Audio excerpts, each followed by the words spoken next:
Everyone knows about the five senses, but how many of us take them for granted on a daily basis?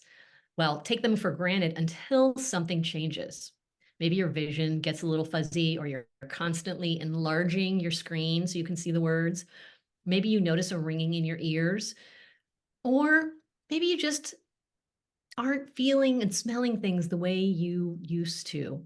You might attribute them to age, but did you know that your senses can signal the potential of dementia? Hi, I'm Dr. Shabnam Kar. I'm a functional medicine doctor and certified tiny habits coach. I teach people how to improve their focus, get rid of brain fog, and reduce their risk of dementia. And I'm Andrea Spyros. I'm a behavior design consultant and professional speaker. I work with organizations to harness the power of high performance habits to increase engagement, resilience, and well being. So let's talk about the five senses.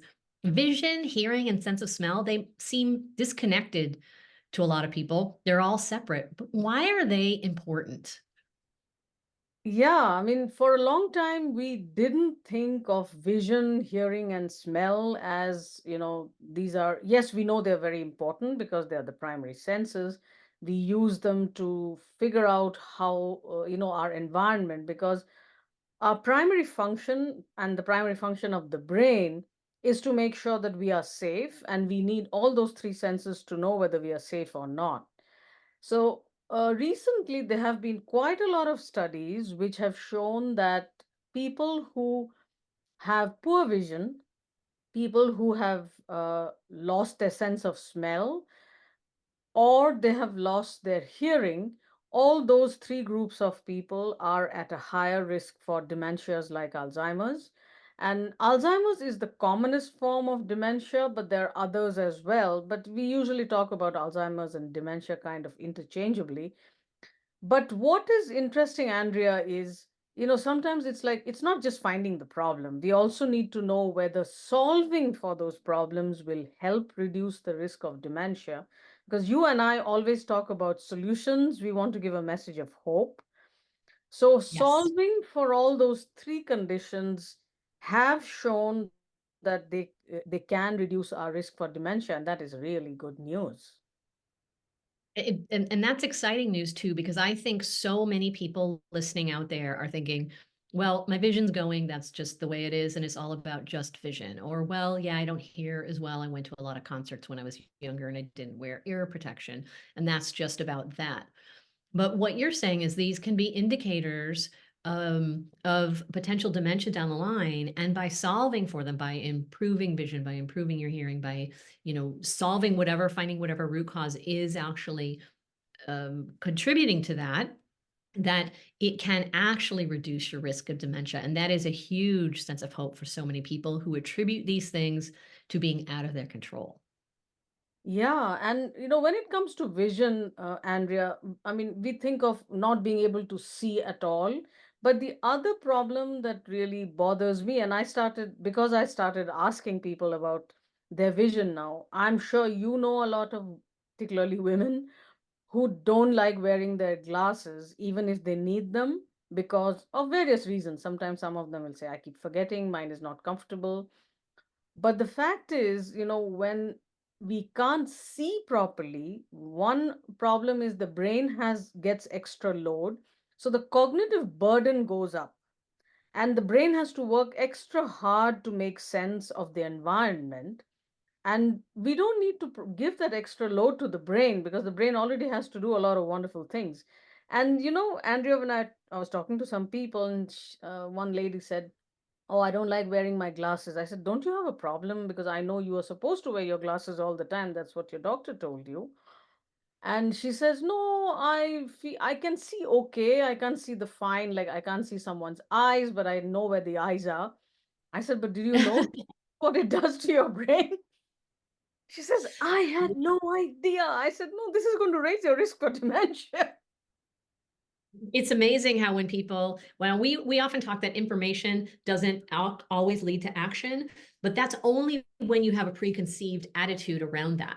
Sometimes we can get new information that changes our actions because we didn't have a formed attitude around it.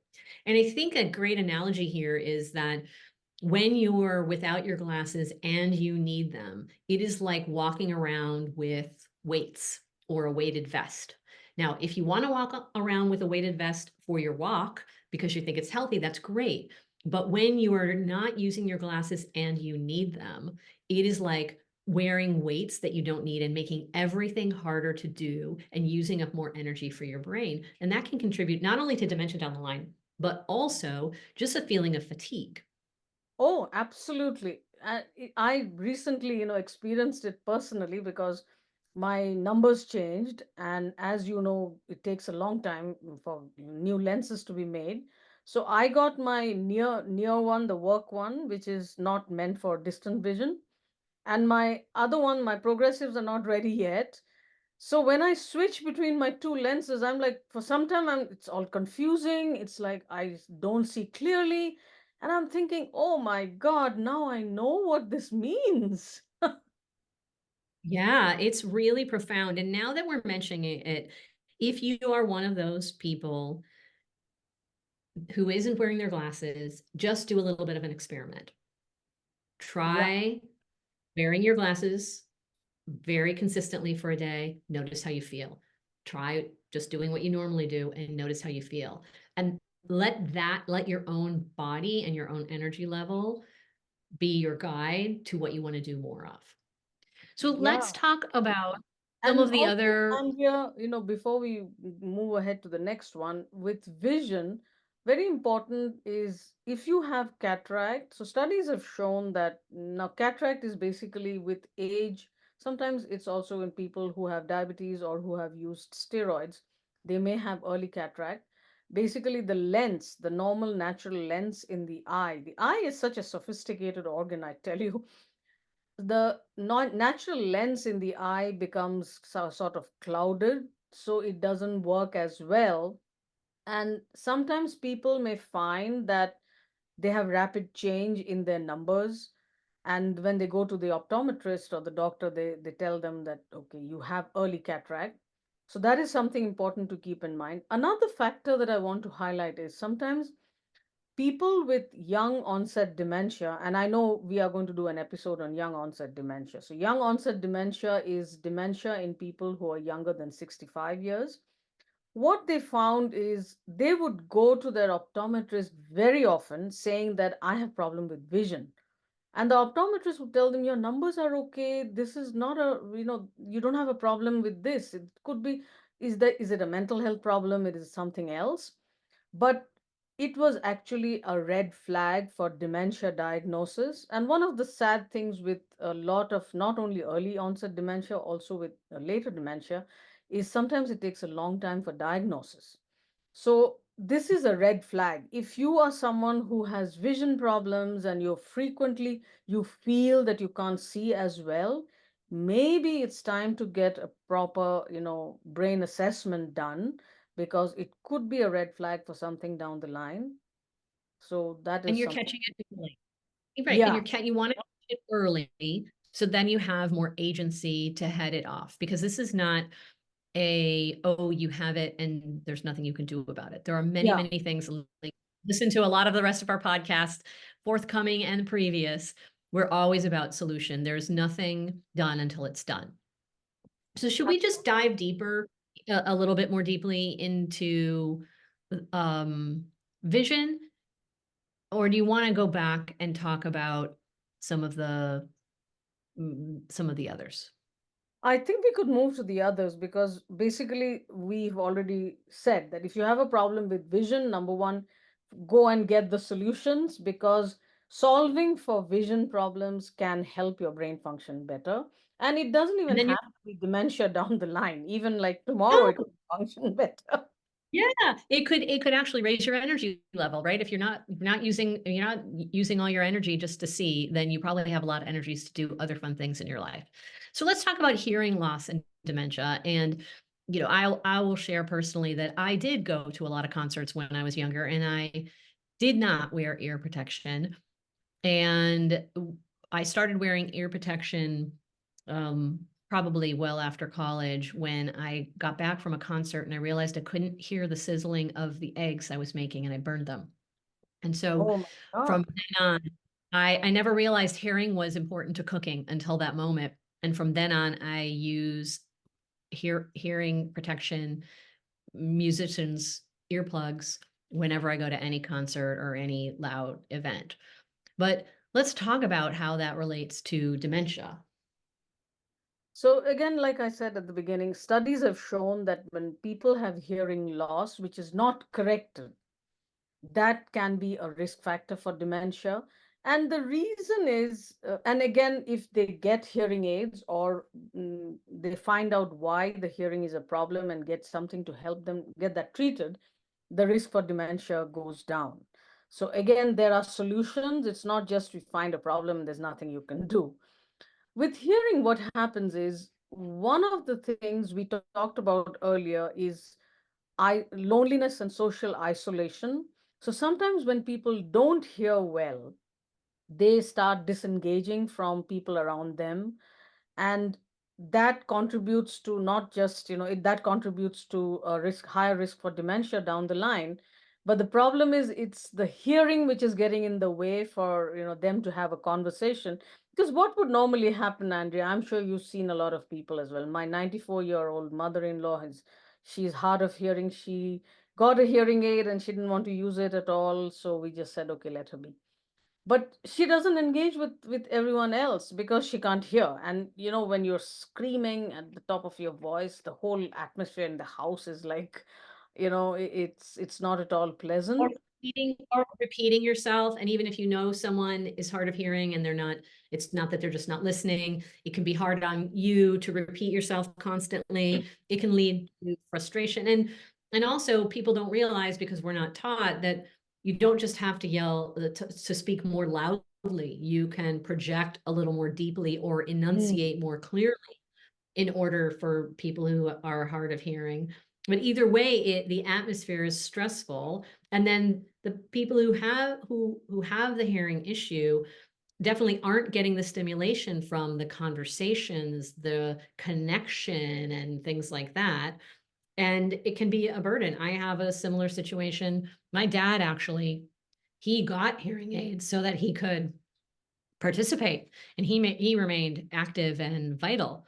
My mom, on the other hand, is resistant to doing that, and it makes it harder for her. I notice sometimes that she acts like she understands what we're saying, but I can Mhm. tell that she is not. And that has got to be a burden for her, pretending to understand Mhm. when she doesn't. Right? And then Ah. we want to engage with her, but she doesn't want to wear her hearing aids. Mhm. And there's a lot of new ones out there now. There's a lot of new ones with Bluetooth. You can put them on the other side of the room so that you can hear the conversation over there clearly. You can tune out background noise if you're at a crowded place. There's a lot of new technology out there that makes them a little easier to use and more effective. But I understandably, people relate them with age and don't want to feel or be old when really they're contributing to their decline. Absolutely. And, Andrea, and a lot of the times people you are perceptive, that if your mother has a problem with hearing, this may be, it may get in the way of your communication, but not everyone is so aware. So, number one is if you have loved ones or you're meeting someone who seems to be what I would say, not their usual self. Maybe it's something as simple as a hearing problem.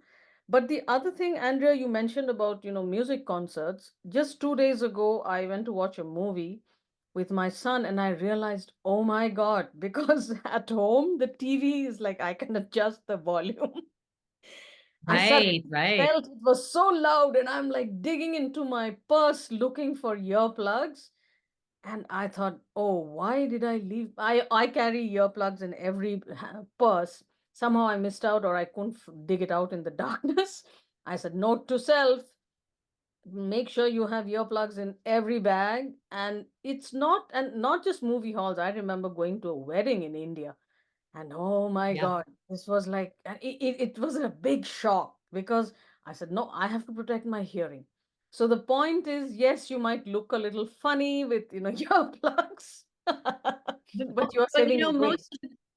right, and most of the time you can't even really see them. And what people don't Oh, realize, what people don't realize about earplugs is that you can hear actually a little better yeah, with them and without them. Especially if you there's some inexpensive musicians earplugs that are really helpful for that. And you can actually hear what you need to hear. It yeah, filters out the din. yeah, And I, this is a day and age where people are no, are more taking care of themselves. And you know, a lot of times too, when I think there's this, even though it would ultimately be helpful, but sometimes people aren't hearing and it's a hearing issue. It's not necessarily a dementia issue yet. And yeah, people think, family members think it's dementia and then treat them like they have dementia, that there's nothing they can do about it, as opposed to solving the problem. So we exactly. want to give you a frame, things to think about. And you can notice from their context too. If you go to their home and the TV, the radio, or whatever they're, you know, listening to, their computer, if you're like my mom who's 92 and you know, works a computer and streams on there. If their type font is really big, right? You might know they have a vision issue. If Mm, their sound is really loud, you might realize they have a hearing issue, right? If their house is really bright too, they might have a vision issue as well. So you can get some context cues even if you're not experiencing that in the moment with them too. yeah. It's like, I think most importantly is, rather than dismissing something off as, oh, she's just old or he's just getting older, there could be other simpler solutions, which, unless you're really aware of what is going on, very often we miss that. And Andrea, you brought up something very important about the information action fallacy we talk about. Sometimes people don't have the information to know what to look for. you know Exactly. And that can lead to change. If you didn't know that a plant needed to be watered every day, then simply telling you, oh, this plant needs to be watered every day might actually change your actions, right? You know, so yeah, it's not absolute. It's just more that people don't act on information, if new information, if they already have an existing attitude about it. And so we're giving you some information that you probably don't have an existing attitude around and you may not know. And then we can help you decide what actions to take around them. And a lot of these are just really small actions of, you know, just checking in with your loved ones or with yourself if this is for you, right? yeah. Oh, I noticed that I'm pinching the screen. I mean, it can be very hard in these days. Or it can be very easy to mask a vision issue in these Oh, days yeah, because yeah. you can pinch everything to make it bigger. And it wasn't really until I looked at a label, a food label, and realized I couldn't read it, that I realized I had been pinching a lot of things on my screen to make them bigger. Oh, And yeah. that It happened yes. with me about 2 years ago. I realized, why do I need to keep zooming on my iPad when I'm reading? I said, oh, I need to get my eyes checked. Right. And so if you are zooming in on your iPad or your device, that might mean that you need to get your vision checked. Right. Yeah, And then we're not going to stop you from zooming, but given what we've shared, that this could be by solving your vision issue, you can prevent some dementia down the line. You may want to explore that avenue by making an appointment with your vision specialist.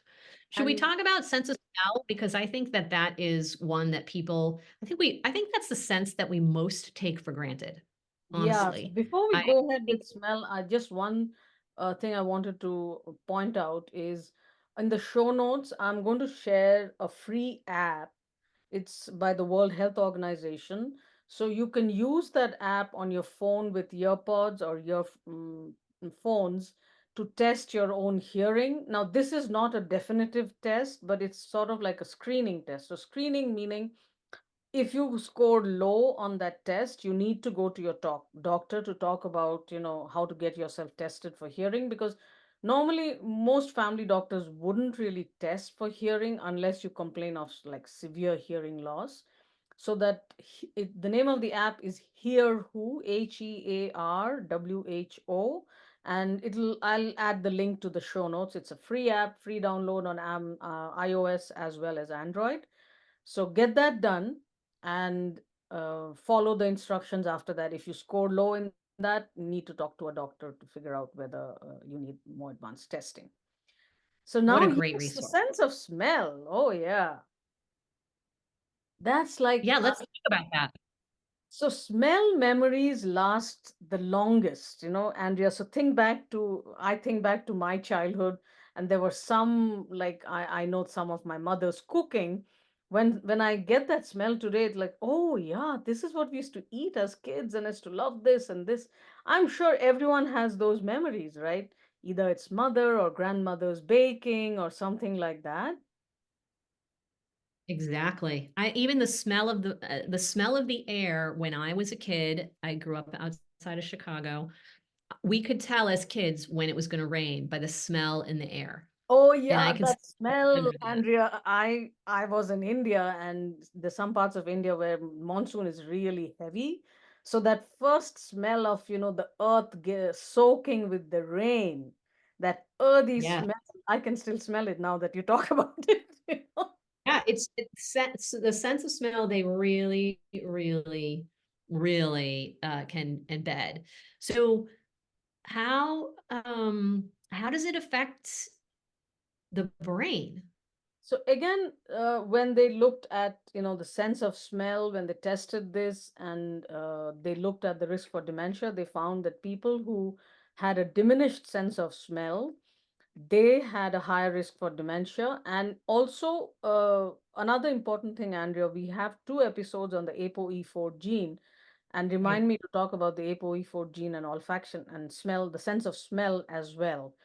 So what they found is the sense of smell was less intense in those people who, and they were at a higher risk for dementia.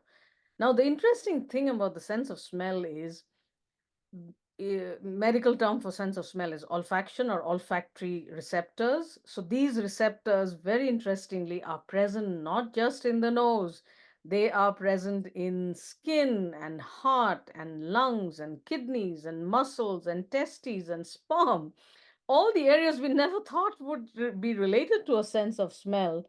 In fact, Right.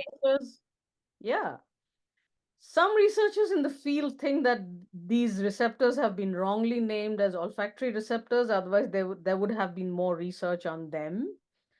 So Mm. this was a few years ago. There was a fascinating study. There was this lady who could actually smell Parkinson's disease. Can you imagine? I can't imagine, but it seems like something an animal could do, but not a human. I think we're conditioned to think that animals have heightened sense of smell and Yeah. things like that. So Amazing. this story was so fascinating. This lady, her husband, she had a very different sense of smell compared to other people. So she said, my husband's not smelling the same. And she kept saying that for many years. And obviously, nobody made the connection between her sense of her saying that her husband smells different. And this was 10 years before he was diagnosed with Parkinson's disease. And then what they did, so I think she talked to some scientists and they said, okay, let us see. Maybe there are some special chemicals that she can smell, but others can't because she has a different sense of smell. And Right. what they did is they got her to smell a bunch of t-shirts. Some of them were of people who had Parkinson's and some of them did not have Parkinson's. Obviously, she was blinded to it. She didn't know which t-shirt was whose. So she had to Right. classify them based on who she thought had Parkinson's. And it was extremely accurate.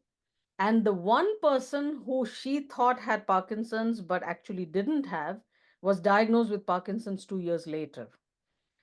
And That is amazing.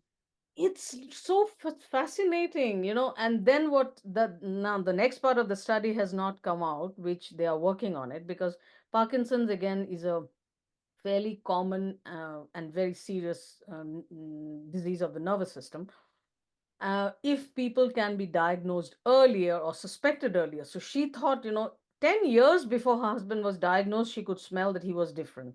So what they're trying to Right. find out is, are there specific chemicals that she smells which could otherwise be detected in maybe blood or clothes or, wherever, which could give us some clues that maybe this person is at a much higher risk for Parkinson's down the line. And Andrea, you mentioned dogs. So years ago, there was a study where dogs could detect melanoma. So malignant melanoma is a very serious skin cancer. Dogs were able to sniff these melanomas way before humans thought that these had become cancerous. So it's a fascinating world of smell. It is, and I think is really for those of you listening out there, there is science behind this, and it's just beginning. I mean, obviously, mm, there's not a ton of studies out there, but there's some merit to this based on the study that we do have. And So so next is, getting yeah, things, sorry, Andrea, I interrupted you. getting things early, go ahead, getting things early is the key here, however it happens Yeah. for you. So the sense of smell, now, when it is as severe as, you don't smell the burnt food or the burnt toast, that is quite severe. Now, we are not talking about that extreme sense of, loss of smell. We can do, there are some smell tests. And again, these tests are not available everywhere, but you could do sort of like an at-home test, which is not super, super, not, I won't say it's like super sensitive like any medical test, but you can, Right. smell some essential oils. And if you can do a blind smelling and see that you can, maybe you can't identify. Then if you feel that your sense of smell is not as strong as it was before, then you definitely need to go to your doctor. And there are smell tests available. We just recently got the smell test kit into our practice. We haven't started yet. But what is more important is we can actually train our sense of smell. So this is called olfactory training. And I think we talked about that particular study in our ApoE4 episode. So We might few, have. yeah, I think it was last year. What they did is a group of people who had, they looked at their brain function, and then they did what is called an olfactory training. It sounds really fancy. What they basically did is they smelt essential oils at night. So they had these Right. timers for 2 hours every night. They had this essential oil diffuser, which had a timer set in already so that it didn't catch fire and dry off and all that. And they used Yeah. 7 different essential oils. And I actually emailed the author whether there was anything special about those oils. And she said, no, it wasn't anything to do with the particular fragrances. It was what people liked. So that means you can try any which ones you like. And every night, I started doing that actually since then. So, in the study, what they found is over a period of 6 months, when they had people using these olfactory trainings, all they did is put the essential oil diffuser in their bedrooms for 2 hours. There was some beautiful, whichever one they liked. I think they tried a bunch of, and it was the usual essential oils, nothing unique, nothing fancy. And over a period of 6 months, when they tested before and after, okay, granted it was a small study, but then, we are always looking for what are the small little things we can do to improve our brain function. What they found is brain function had improved dramatically. And it's like, I was like blown away with this research. I remember we talked about this, Yeah, we and it did. was literally just 2 hours a night.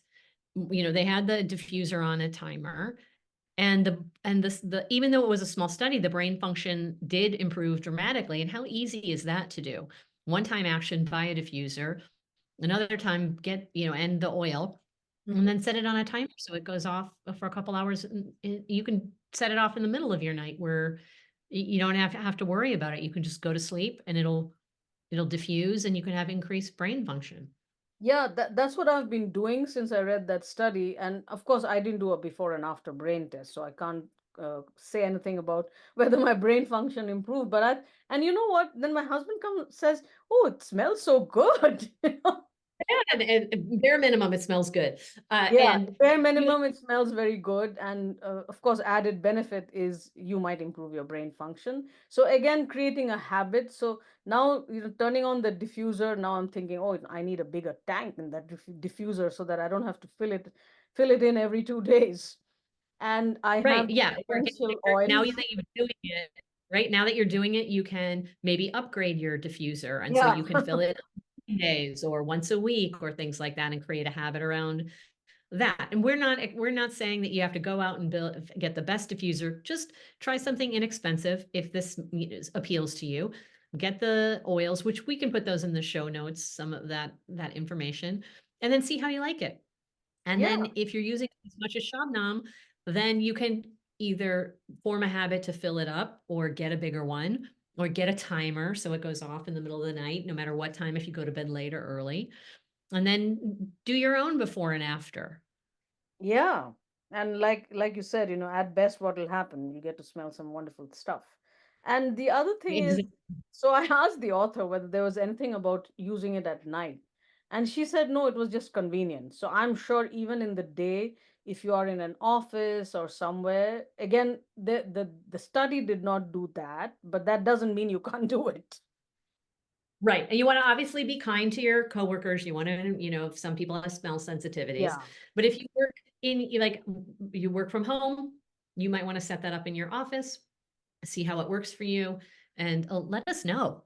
So last Yeah, that thoughts. would be great. Before we wrap up, last thoughts, Shabnam, on we've talked a lot about the three, vision, hearing, and sense of smell, and how changes in those can be signals that you may be on the path to early onset to dementia, and how addressing those root causes can actually deter or prevent dementia down the line. What last thoughts do you have? So last thoughts again, Andrea, it's like, I'm sure anyone will wonder what is the common connection between all these three senses.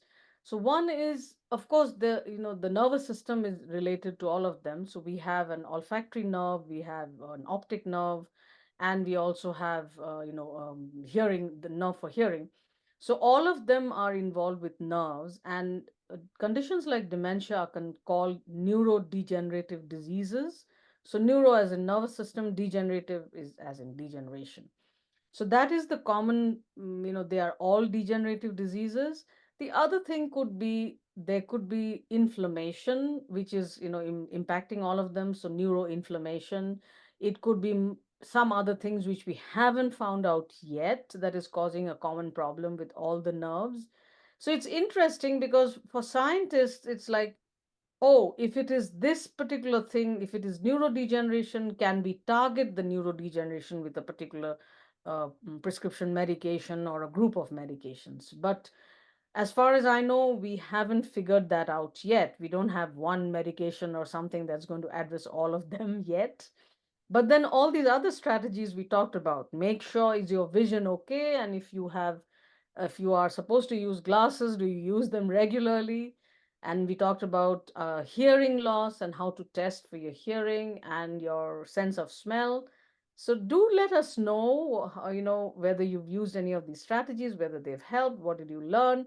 Andrea and I are always interested in knowing, yes, we give you a ton of information. Information alone is never enough.